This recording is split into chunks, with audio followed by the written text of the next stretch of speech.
welcome to part 4 of the list that does not miss on Top Rope Rally this week, episode 90. Yes, 90. 90, guys. Now let's start off with 50 matches every WWE fan must see as we finish up 10 through 1. A little bit. Well, I thought she was looking over there, so I was going to jump ahead a little bit. That's all right. We can come back to story time in a minute, but you want to look at your little... What you're looking up? Trying to give you some information. And get some information, yes. Up next at number 10 is the Money in the Bank ladder match from WrestleMania 21, folks. Come on down and see. We still thought that Ricky Steamboat, Randy Savage, WrestleMania 3 should be in the top 10. It should have been. That's true. Compared to some of these matches we have here. Number 9 was Eddie Guerrero versus Dean Malenko ECW Television Championship match, Hostile City Showdown, 1995. That's funny.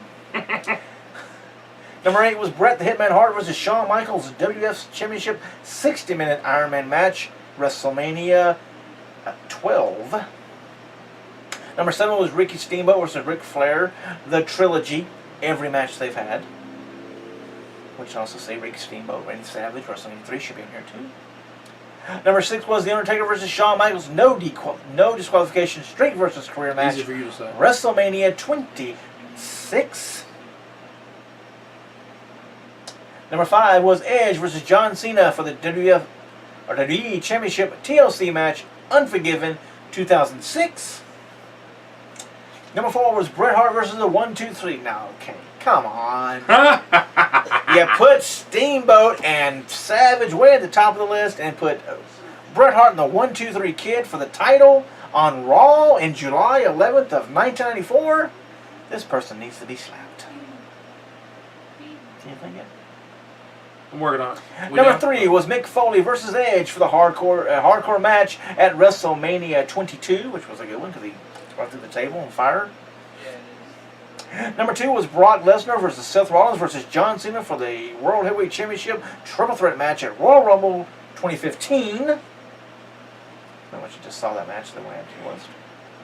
And the number 1 match of the 50 matches every fan must see, The Ultimate Warrior versus Randy Savage retirement match, WrestleMania 7. No. Ricky and Randy should be number 1 compared to number 1. That's very surprising that Ricky and... Because, I mean, the Ultimate Warrior match, this is literally what I remember from it. What do I do? What do I do? He asked his hands to tell him what to do. Yes, when he dropped him and it didn't work. And then Savage dropped the elbow and it didn't work. And that's a classic retirement match. It was a good match, but... You got to hit your finishers and they still got to kick out. The most memorable thing was that after the match was over, yes, with Randy picking up Miss Elizabeth. And, she got after Sherry was kicking on Savage. Exactly. Funny news? Yes, no? Well, I got what I was looking for. Okay, well, let's go and finish up the story. Our final chapter of the booking NWO style takeover NXT. Last time we had WrestleMania tournament. This week the final chapter is 5-on-5 winner take all at WrestleMania. The Big Show joins Finn Balor, Sami Zayn, Amore, and Colin Cassidy for the match, which is possibly the easiest way to put a super athletic multi-man match on WrestleMania and not have it involve a ladder. As well, it's a great showcase for what makes NXT unique as a brand. I'm not a big fan of Big Show being in that match. Me neither. Finn Balor gets to make his unique demon-style Finn Balor entrance at WrestleMania. Be cool. And after Big Show knocks out Baron Corbin, Sami Zayn hits Cesaro with a dive to the outside. Finn Balor hits the coup de grace on, which is really just says grace, but coup de grace on Samoa Joe for the victory. The victory. The victory. So, Finn Balor team wins. Oh my word. In the whole match as segment with Amore and Cassidy doing mic work, and you successfully found a way to take 8 months to get use out of 10 wrestlers and give them all WrestleMania moments as well. But Big Show really didn't need to be in there in the story time. No. It's kind of like what Roman, not Roman, what Bray Wyatt says, anybody but Big Show. Yeah. He says it about Roman. Okay. See, we're getting attacked. Continue. Wow! You do not want to see what is going on there. Live in living color here, folks. That was weird. He moved it again. They moved it again. Just a little bit. Hello! We're still here. We're still filming live. Come on, Indy Cat. You come in here too, then. It's gonna be good. Hopefully. Okay. Just please don't attack me. That's all I'm asking of this world here. Okay. So now we have buy, sell, hold. Buy, sell, or hold. I'm gonna hold the cat when we're buying. Please hold the cat. We're gonna give a topic, and then we'll decide it. Like stocks, you want to buy the stock, sell the stock, or keep it on hold and see what happens. So hold means you're gonna keep it in your portfolio. Yes, you're gonna see. So you're gonna test the waters and see how it goes. Gotcha. So first up is Matt Hardy, TNA Heavyweight Champion. Really? You don't like Matt Hardy, do you? No, not many people do. So we're gonna get the whole list, or we're gonna go one by one? One by one. And I say mine, and you say yours. Yes. So what would you do? Wow. On Matt Hardy? You sound angry. Matt Hardy. Okay, now you're gonna do it. Matt Hardy. Woo! It's live. Matt Hardy as TNA Champion. What would you do as Matt Hardy as TNA Champion? I would sell that. You would sell Matt Hardy as TNA Champion. Yeah, I would sell that too. Go away. Yeah, Matt Hardy's TNA Champion is not. If it said EC3 Champion, I would hold on to that. I would not. I don't buy Matt Hardy's champion. I'm sorry. I'm glad he is champion, but it's only going to be time. So we're both selling. We're both selling Matt Hardy. Next, Matt we Hardy have did the it Fastlane main event, which is the triple threat. Triple threat. With yes. Dean taking on Roman, taking on Brock Lesnar. The winner takes on Triple H at WrestleMania. Yes. So do you buy it? Do you sell it? Or do you hold on to it? I sell that as well. Do you really? I do. I don't put, if I'm against somebody, I don't put him in the main event to have a chance at my title. Roman Reigns does not make it into the main event. Brock, I put Brock and Bray and Dean maybe in there. Because first of all, Brock shouldn't even be in there. Brock shouldn't be in there anyway because they're going to watch everybody who wrestled on Monday night and decide. Right. And he automatically got in there. He got in there, yes. He didn't even fight Monday. So yeah, it was a very odd way of making that happen, saying we're going to evaluate everybody. Mm-hmm. If that's the case, AJ should have went in, not Brock. Yeah, that would have definitely been different. It would have been. But yeah, why would you give Roman that chance? You don't want Roman to be your champion, so why would you take it and make him earn it? Do a beat the clock or something of that nature. Make it to where it's all against one and make it. So yeah, I could say sell that as well. Yes. AJ Styles' first match. Are we saying first singles or the Rumble? His first match will be the one on Raw against Jericho. Against Jericho. I would hold on to that. I would buy that. Yes. But if you hold on to that, that means you keep it. You're keeping it. Right? I would buy it. I believe it. I buy it. Yes. You can hold or buy. Yes. But it's just almost the same thing, right? Holding it's almost like you already have it. So you're keeping it. You're holding on to it. Yes, I would buy it. I'm gonna buy it. You holding it? I'm gonna buy it. Gotcha. Okay. Now Kalisto, the U.S. champion. Really? You don't like Kalisto either? That was Matt Hardy. That's what I thought. That's angry. I'm not a big Matt Hardy fan. Kalisto, U.S. champion. I like it myself, so I guess I would buy that. I would buy, yes. I would buy as long as they don't keep going back and forth. As champion. Social Outcast. Okay, on the Social Outcast, I'm on hold on the Social Outcast. I hold that as well. I'm gonna see how it. Yes, how it works out. Yes. And see, as you're holding on to AJ Styles' first match, yes, you're just seeing it. Is this match gonna get better or worse? Gotcha. That's why I'm saying holding on to the Social Outcast because don't know what's gonna happen with them. Well, I say hold for AJ because I'm very curious as to how they use it. Right. So I could go with that route. Yes. Because I am curious. Are they going to tone him down? Are they going to let him? I mean, they did talk. Morrow talked about his New Japan stuff, and they didn't talk about TNA obviously, but they did talk about New Japan. And yeah, they definitely because they got pictures. They got pictures of Ring of Honor on the network. Yes. I mean, on the website. So they did talk about some past stuff. So I'm okay with that. I'm happy with that. So, but I'm going to hold because I'm kind of worried. I hope they don't squash him eventually. Right. So yeah, that's why I'm holding on that one. Okay, now Social Outcast, I would hold on to that as well. Yes. Because they may just have that for a little while, just to have them something to do, and then after WrestleMania, then it'd be nothing again for all four. That's true. So then you have the tap it. Yeah. The Triple H World Title storyline, and it is best for business right now. I like it. I buy that. I'm gonna hold on that to see what happens. Because I know exactly what's going to happen. He's going to lose the belt at WrestleMania to Roman Reigns. Which I'm okay with that. Look, I'm fine with it. It is what it is. I mean, they're banking on him. So either he's going to work out or he's not going to work out. So I'm buying it because the world title storyline, I'm okay with it. Triple H, having a part-timer being the champion, I don't mind it. They did it with Brock and everybody praised it. Now they're doing it with Triple H. At least Hunter's going to be there. I mean, Hunter's going to be there every week. He won't wrestle every week, but no, he don't wrestle every week. He don't need to. But they loved it when Brock was the champion part-time. But now that Triple H, they're flipping out about it. They are. Now the TNA Tag Team Division, I am going to sell that. I'm not going to make too much money off of it. But no, I'm going to sell that. Yes. There's two teams: the Wolves and the Beer Money. We got Wolves, we got Beer Money, and now you have the Decay, which is Abyss. I know who what they're trying to do is make the Wyatt family. It's Abyss with a little bit of the new movie with the Joker in a minute.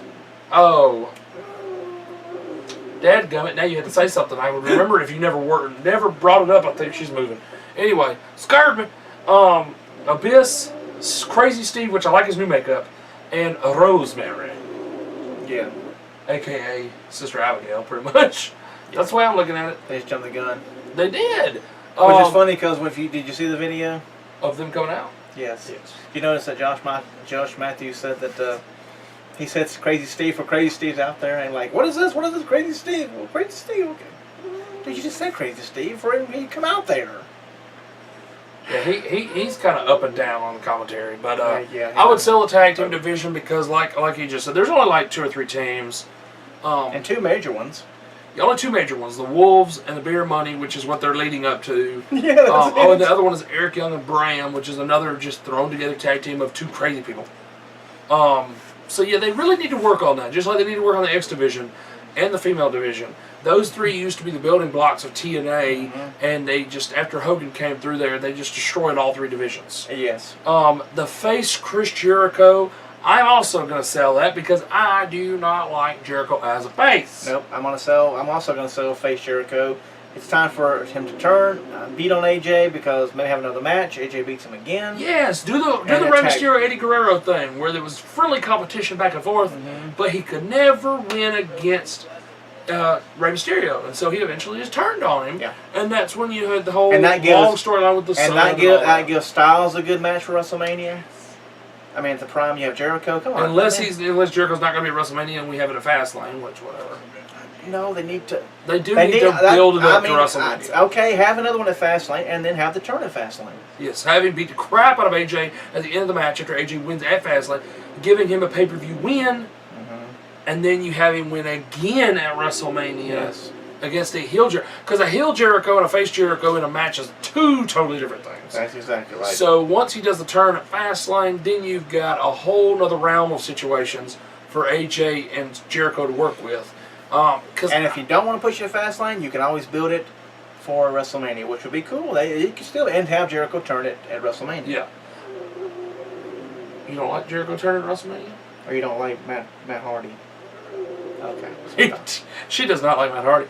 Also, the PWI Top 500 Spotlight, number 498. 498? We already scraped the bottom of the barrel almost, Bottom of the barrel. His name is Dewey, not Foley. Dewey Murray. I said that right, I hope. Yep. 6'1", 255 pounds, 12 years. 12 years. He's been wrestling for 12 years, and he's not been on the list. Last year he was not on the list at all. Last year, not on the list, and he's only 498 this year. After 12 years, people. Not good. He made a name for himself by doing comedy parodies of other wrestlers, but no one can doubt his fighting spirit. Based in upstate New York, he currently is known as the Real Mother Trucker. He had lengthy feuds with Hellcat and Hacksaw Jim Duggan this year. That is why he's at 498. When your lengthy feud is with a guy who won the very first Royal Rumble, you need to rethink things. And a Hellcat. That's what she's being right now. That is very true. That is very true. How do we do this? There we go. And the final thing this week on Part 4 of the list. And the buy, sell, and hold. We're going to do some more of those. That is pretty good. I do like that. So you get little topics there. But now there's a lot of different ways we could do that. We could do just TNA things. We could do just New Japan, just Ring of Honor stuff. There's lots of ways we could do that. I like Part 4. Part 4 is my favorite. It is. It's a list. It does not miss. It does not ever miss. So we got the shocking WWE Superstars fire no one saw coming. Number 4 this week. Brother. Hulk Hogan. Hulk Hogan. Take it, the plane into a nosedive. Okay. So anyway, Hulk Hogan's well-publicized return to the WWE. I hope y'all didn't have earphones in when I just did that. It probably hurt a little bit. Well, that one was in Hellcat here. That's true. Hulk Hogan's well-publicized return to the WWE didn't end up being all that exciting, with the over-the-hill Hulkster pretty much only making sporadic appearances on the WWE program to shell out the WWE Network. The highlight of those was really seeing how many times he botched a promo, but for the most part, the WWE Universe happily accepted that he would be a semi-regular presence in the company moving forward. Right here at the Silverdome. That's right. That's what made his sudden dismissal such a shock. The reason why he was fired perhaps wasn't that surprising, because there's no way the PGWE could keep him around after that. No one could ever have guessed that Hulk Hogan, of all people, would be publicly fired and removed from the Hall of Fame barely no time at all after making such a huge splash by coming home to the WWE. It was what happened. It was ultimately Hogan's ongoing legal battle about a leaked sex tape which tripped him up. With a racist rant from that making it apparent he's not the kind of guy the company was representing them in any way. Yes. Surprisingly, while it was Vince McMahon who decided that Hogan should be fired, it was Triple H that delivered the news. That's his role nowadays. Brother. He is in charge of talent relations. That's his job. What you gonna do, brother, when your ass is on the other side of this door? Cause you're fired. Hogan has since made a number of daft excuses. I don't know what that word was all about. Excuses for his comments, and clearly remains hopeful that he's one day to return to WWE.